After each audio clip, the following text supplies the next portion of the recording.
déjà me réjouir de l'excellente mobilisation des membres du conseil municipal parce que nous nous sommes rendus compte avec plaisir qu'à chaque fois que le conseil municipal de Kolda est convoqué, nous n'avons pas une dizaine d'absents.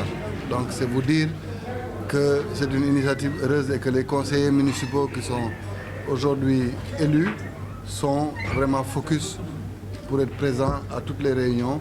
Et d'ailleurs, ils demandent très souvent leur implication en amont de certains processus. Donc le conseil a été réuni justement pour l'examen et l'adoption d'un point important de l'ordre du jour qui concernait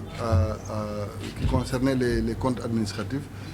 Étant entendu que le compte administratif doit être voté, doit être approuvé avant le 30 septembre parce que c'est un des critères sur lesquels nous pouvons être notés dans le cadre de la mise à disposition de fonds par le PACASEN. Donc nous avons pu travailler sur ça, sur l'exercice N-1, c'est-à-dire l'exercice 2021.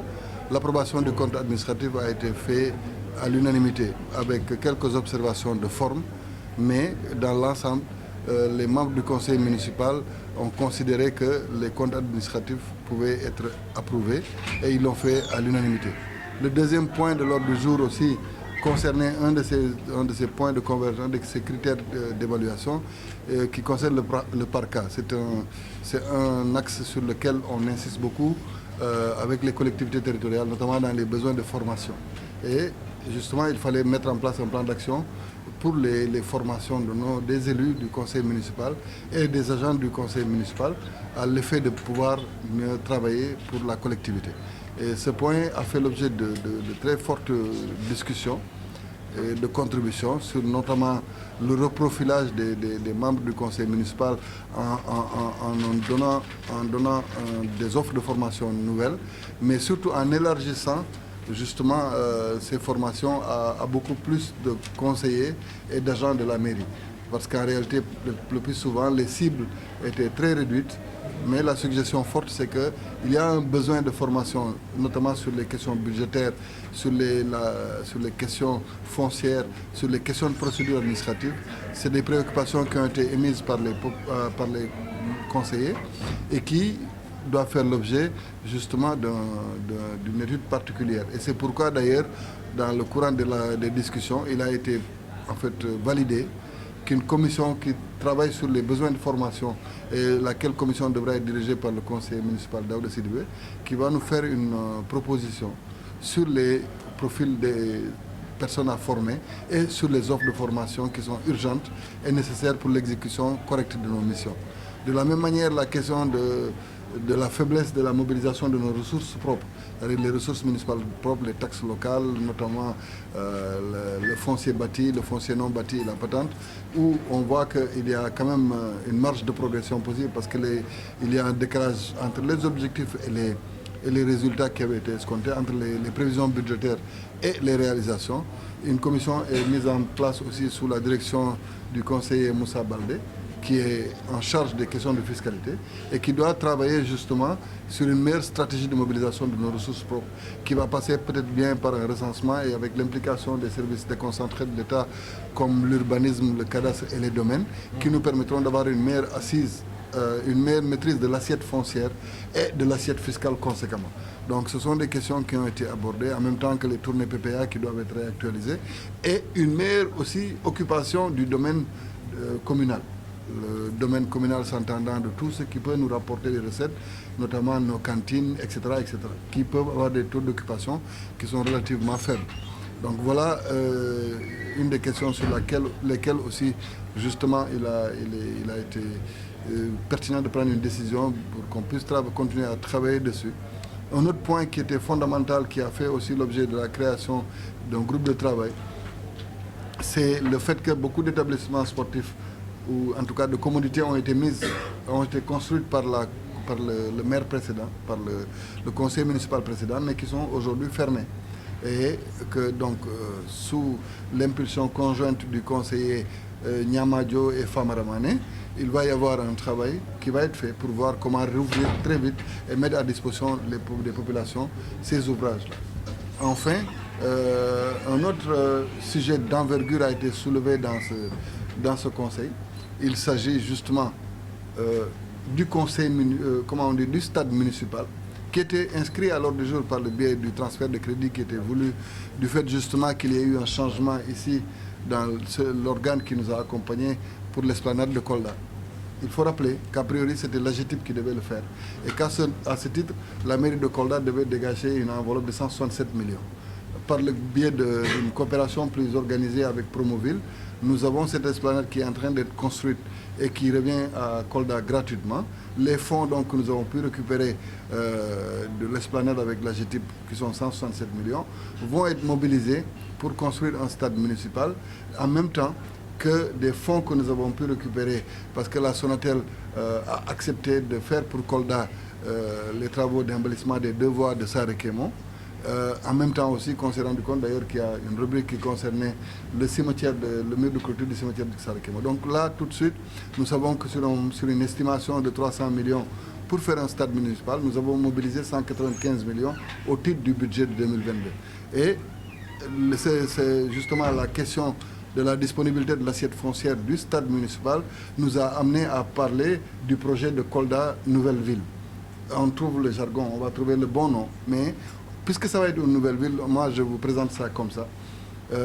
Sous l'impulsion du ministère de l'Urbanisme, nous sommes en train de travailler au niveau du quartier Bouna sur une assiette d'environ 150 hectares à créer une nouvelle ville. Laquelle nouvelle ville va accueillir le stade municipal, va accueillir une unité de pisciculture, va accueillir la maison de l'artisanat, va accueillir une entité de maraîchage pour jeunes et d'autres projets structurants, notamment la cité de la diaspora pour 20 hectares et la cité concernant les logements sociaux, la restructuration, en fait le centre qui va accueillir la restructuration qu'on est en train de faire en cours avec le ministère de l'Urbanisme sur certains quartiers comme Hillel, zone lycée, Bel Air, etc. Donc cette assiette-là, en fait la configuration, la projection que nous voulons en faire, c'est de créer une nouvelle ville plus attractive qui permet à Kolda d'avoir d'autres perspectives. Donc voilà, sous la direction du chef du service régional de l'urbanisme, M. Fati, aussi, les travaux sont en cours et ils vont être soumis incessamment aux membres du conseil municipal pour validation. Et ce site-là permettra aussi de mettre à disposition des populations un certain nombre de parcelles pour ceux qui sont des demandeurs pour pouvoir habiter. Donc, et à l'issue de tout ça, encore une fois, tous les 3 points de l'ordre du jour ont été approuvés à l'unanimité par les membres du conseil municipal. C'est vous dire que même si les débats ont été parfois difficiles très houleux, mais quand il s'est agi de penser à Kolda, tous les conseillers municipaux, de façon unanime, ont décidé d'accompagner la volonté du maire dans le présent projet de l'ordre du jour. Donc voilà ce que je pouvais en dire en synthèse. Cette question a été abordée par les membres du conseil municipal, notamment sur les questions de voirie, d'électricité, d'adduction d'eau. Mais je rappelle que ces questions avaient déjà été prises en compte lorsque nous examinions au mois de mai le projet de budget sur l'allocation des fonds qui étaient destinés à la mairie de Kolda par le PACASEN. Il y avait juste un retard parce que la mise à disposition des fonds n'était pas effective et c'est pourquoi nous avons tardé à agir. Mais je rappelle qu'une enveloppe d'environ 50 millions est prévue pour la fermeture des canaux. Un même montant ou un montant similaire est prévu, je peux vous donner les chiffres exacts, pour la création de canalisations supplémentaires, l'adduction d'eau, l'adduction d'électricité. Maintenant, il faut rappeler aussi que pour certains quartiers, qui sont nos cibles prioritaires, nous souffrons justement de l'absence de lisibilité, du fait parfois de l'occupation anarchique de l'espace. Donc tout ça a été pris en compte et ce sont des rubriques qui sont déjà inscrites dans notre budget. Ce que nous faisions aujourd'hui, c'était juste une réorientation de certains fonds qui sont devenus une bonne nouvelle pour la commune de Kolda et qui pouvaient être utilisés à d'autres projets. Mais tout ce qu'il y a comme processus de prise en compte des questions énergétiques, donc des questions de distribution d'électricité, d'extension de réseau, d'adduction d'eau, etc., ces questions ont été déjà abordées par d'autres sessions du conseil municipal. Il restait la partie mise à disposition des fonds qui est effective depuis maintenant 2 semaines et nous allons nous atteler tout de suite à pouvoir donner l'impulsion qu'il faut pour réaliser les conséquences des inondations que beaucoup de localités. Et ça, c'est un travail aussi qui a été fait par la mairie de Kolda, qui a permis le drainage des eaux dans certains quartiers comme Saré-Kémon, Hillel, etc., qui sont les zones qui étaient les plus agressées. vers le fleuve, parce que la ville de Kolda est construite autour d'un fleuve, et c'est vous dire combien aussi pour ces actions-là, puisque on ne s'intéresse qu'au train qui arrive à l'heure, on ne se rend pas compte qu'il n'y a pas d'inondation ici, mais ça c'est aussi un travail qui a été fait avec un bon curage des canaux à temps. Nos objectifs de ce côté-là, parce que très souvent aussi des populations nous ont informé que leurs canaux n'étaient pas curés, nous l'avons fait, mais aussi on a accompagné ce processus par des ouvrages qui ont permis de drainer l'eau vers le fleuve. Parce qu'aujourd'hui nous avons une assiette qui est disponible qui permet justement de créer des projets d'envergure. Mais nous attendons d'abord la finalisation des travaux de l'Agence nationale d'aménagement du territoire, l'ANAT, justement pour la délimitation des périmètres communaux. Et c'est à partir de là que nous verrons, dans le cadre de l'intercommunalité, comment pouvoir interagir avec les communes limitrophes que sont Bignarabé, Sarébidi, Dioulacolon, Tankanto, Escale. Mais nous avons bon espoir parce que je sais que ce sont des maires qui aujourd'hui sont très réceptifs au projet en cours.